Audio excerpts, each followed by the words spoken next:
Bonjour Israël Goldberg. Bonjour. Et merci d'avoir accepté notre invitation cet après-midi sur Radio J. Vous êtes écrivain et vous enseignez l'histoire et la pensée juive. Et nous vous recevons cet après-midi à l'occasion de la parution aux éditions David Reinhardt d'un livre intitulé Loubavitch, voyage au cœur du chassidisme. Qu'est-ce qui vous a conduit à vous lancer dans cette entreprise éditoriale qui mêle le récit chronologique mais aussi une forme de poésie dans l'écriture? Vous savez quoi? En 1970, j'ai lu les célébrations chassidiques de Elie Wiesel, qui commence avec le fondateur du chassidisme, le Baal Shem Tov, son disciple, le Maggid de Mezerich, dont on dit qu'il a pris 2 fois la force spirituelle. Et ensuite, tous les maîtres du chassidisme d'Europe centrale et d'Europe de l'Est, sauf les rabbis de Loubavitch, qui ne sont pas mentionnés, bien qu'il était lui-même personnellement très proche du rabbi de Loubavitch, il n'en a pas parlé. Je me suis dit... Vous savez pourquoi? D'après ce qu'on m'a dit... Lui qui a vécu aux États-Unis, donc qui a fréquenté aussi sans doute le dernier rabbi. Écoutez, d'après ce que j'ai entendu, c'était quelque chose de très privé qui appartenait au rabbi Loubavitch lui-même. Il n'osait pas l'incorporer dans la grande saga d'Elie Wiesel, d'accord, qui était une saga qui aspirait tout. Bon, mais voilà, il a été très souvent chez le rabbi de Loubavitch. Il en parle d'ailleurs dans ses mémoires, dans les 2 tomes de ses mémoires. Et bon, voilà, en tout cas, c'est ce qui m'a donné d'écrire un livre qui commence avec le récit du fondateur du chassidisme, bien sûr, comme Baal lui, Shem Tov. Voilà, comme il disait, le Baal Shem Tov et le Maggid, et ensuite les 7 rabbis de Loubavitch. Dans votre histoire personnelle, Israël Goldberg, qu'est-ce qui vous a, si vous voulez évidemment répondre à cette question qui est peut-être un peu intime, qu'est-ce qui vous a séduit à la fois intellectuellement et émotionnellement, puisque vous montrez bien que les deux, ce sont 2 ressorts qui sont au cœur du chassidisme. Qu'est-ce qui vous a conduit à vous plonger dans le chassidisme? Vous savez, j'étais à l'école du Fiat de Hirsch quand j'étais petit, puis ensuite à l'école Yavne. Mon directeur, on n'enseigne pas le chassidisme, a priori. Pas spécialement, mais le chassidisme pénètre tout. C'est comme l'huile, elle flotte au-dessus de tous les liquides, elle se mêle à rien, mais elle pénètre tout. Alors mon directeur, c'était le célèbre Monsieur Picard. D'accord. Alors, bon, il m'a connu quand j'étais pas encore religieux, à l'école, quand j'étais enfant, adolescent. Et quand il m'a vu avec mon chapeau Chabad, il m'a regardé, parce que lui-même était un Baal Tchouva, quelqu'un qui n'était pas religieux au départ et qui était revenu à la pratique du judaïsme pendant la guerre, alors qu'il était caché dans un village de résistants dans les Alpes pour faire de la résistance, pas seulement armée, mais aussi spirituelle. Donc il pouvait s'identifier à ce parcours qui vient de quelqu'un qui vient du monde laïque et qui devient pratiquant, religieux. Il m'a regardé et il m'a dit « Dieu existe, je l'ai rencontré. » Voilà. Cette ouverture aussi d'esprit, c'est ce qui vous séduit, qui vous intéresse dans le parcours du premier maître du chassidisme, de son fondateur, le Baal Shem Tov. Vous soulignez notamment qu'il était pas hostile, en tout cas un peu rétif au développement du mouvement du Moussar, qui appelait les gens à se travailler sur leur midot, sur leur caractère, et que c'est en réponse aussi à ça, si j'ai bien compris votre réflexion, que s'est développée aussi la pensée du chassidisme. Effectivement, au XVIIIe siècle, au début du XVIIIe siècle, l'idéologie principale dans le monde religieux, et tout le monde était religieux à cette époque-là, en Europe centrale, c'était le moussar, c'est-à-dire la morale, l'éthique. Donc il fallait combattre le mal, faire prendre conscience à l'être humain de sa petitesse pour accéder un jour peut-être à la grandeur de Dieu. Et le Baal Shem Tov a inversé les paramètres. Il a dit, au lieu de vous battre contre le mal qui est en vous, contre le mal qui est dans le monde, et vous êtes condamné à vous battre sans arrêt, à repousser les ténèbres, mais dès que vous arrêtez, ils reviennent encore plus fort. Concentrez-vous sur ce qui est positif, sur la lumière. Une toute petite lumière suffit à éclairer un océan d'obscurité. Binyamin Netanyahou a répété cette parabole du Baal Shem Tov dans son fameux discours de l'ONU, qu'il a tenu dans la salle de l'ONU, c'était au début des années 2000. Et voilà, il a répété la même chose. Il a dit, quand j'habitais à New York, quand j'étais ambassadeur des États-Unis à New York, je rendais souvent visite au Great Rabbi of Lubavitch. Il a prononcé le mot rabbi en hébreu d'ailleurs. Il a dit, et il m'a enseigné, il m'a dit, la maison où tu travailles, la maison de l'ONU à New York, c'est la maison des ténèbres.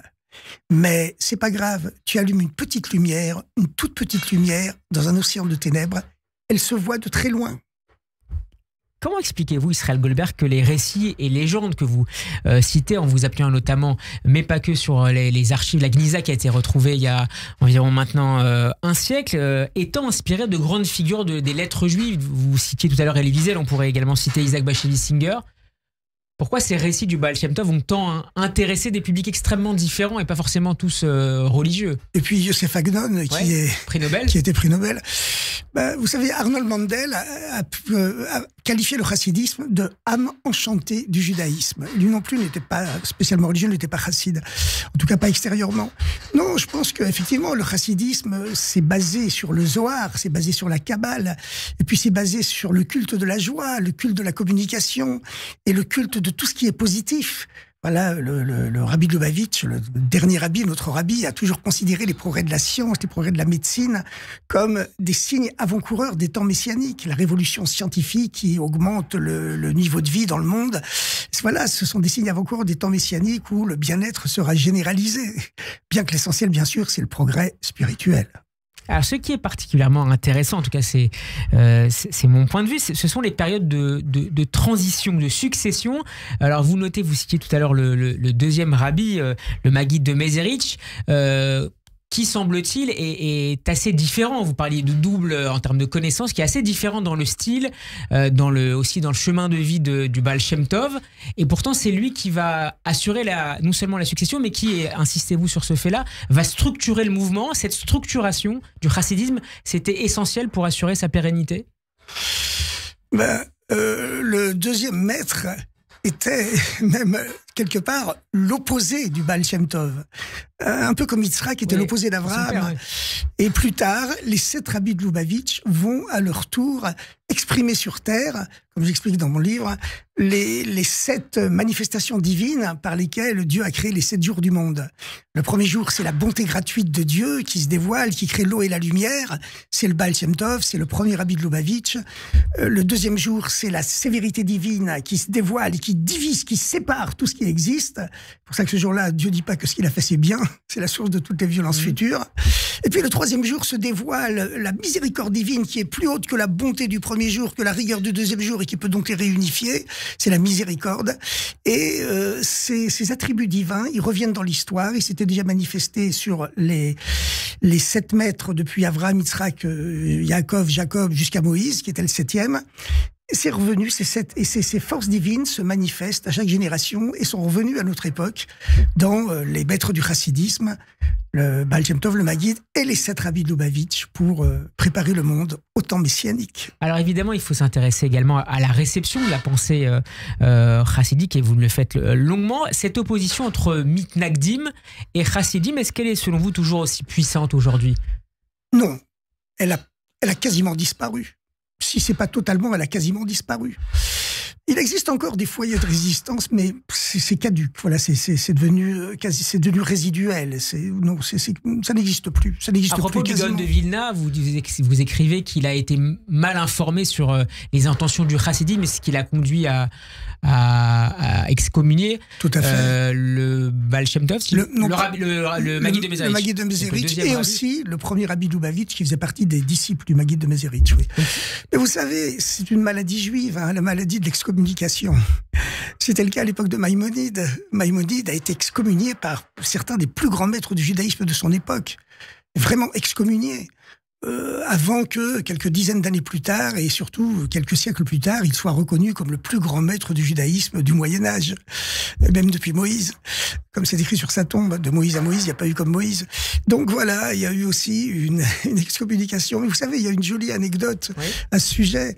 Vous savez, le judaïsme et la Kabbale expliquent qu'aucune chose ne peut se développer dans ce monde de la dualité. La Torah commence par la lettre bête, la lettre de la dualité, si elle n'a pas une opposition qui l'affronte. Un grain de blé, pour fleurir et faire un bel épi, devra d'abord pourrir en terre. Et les grains de blé qui restent intacts, ils feront jamais rien. Alors, on a demandé dans le tribunal céleste, avant le dévoilement du chassidisme, quelle est la grande âme qui veut se sacrifier pour s'opposer au chassidisme afin de lui permettre de s'épanouir vraiment. Et il y a une grande âme qui s'est sacrifiée, c'était l'âme du Gaon de Vilna. Voilà. Quel est pour terminer, Israël Goldberg, quel est le rapport de ces différents maîtres du chassidisme au messianisme? Vous savez, le Baal Shem Tov lui-même, il rêvait, comme tous les grands maîtres du judaïsme, de faire venir le Messie sur terre. Mais il considérait que ça pourrait entraîner beaucoup de violence et il préférait, ou c'est plutôt le Maguide Mazaric peut-être. Le Baal Shem Tov. Il y a une phrase que vous citez, je pourrais le faire venir, mais ça entraînerait beaucoup de sang. Voilà, donc il a refusé de le faire venir de cette façon. Le chassidisme ne voulait pas faire venir le Mashiach avec du sang, seulement avec du plaisir et de la joie. Et le Baal Shem Tov lui-même voulait beaucoup faire venir le Messie. Il savait que s'il réussissait à rejoindre le grand maître du judaïsme séfarade, le Or HaChaim HaKadosh, Rabbi Chaim Ben Attar, qui vivait déjà en Eretz Israël, s'il allait le rejoindre en Eretz Israël, à eux deux, il pourrait faire venir le Messie. Il n'a pas réussi à arriver en Eretz Israël.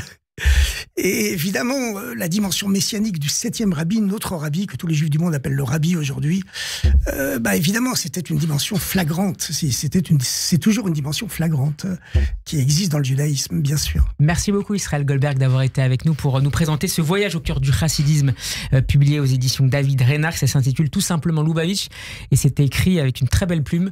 Merci encore d'avoir été avec nous. Bon après-midi, Shabbat Shalom. Shabbat Shalom, que des bonnes nouvelles.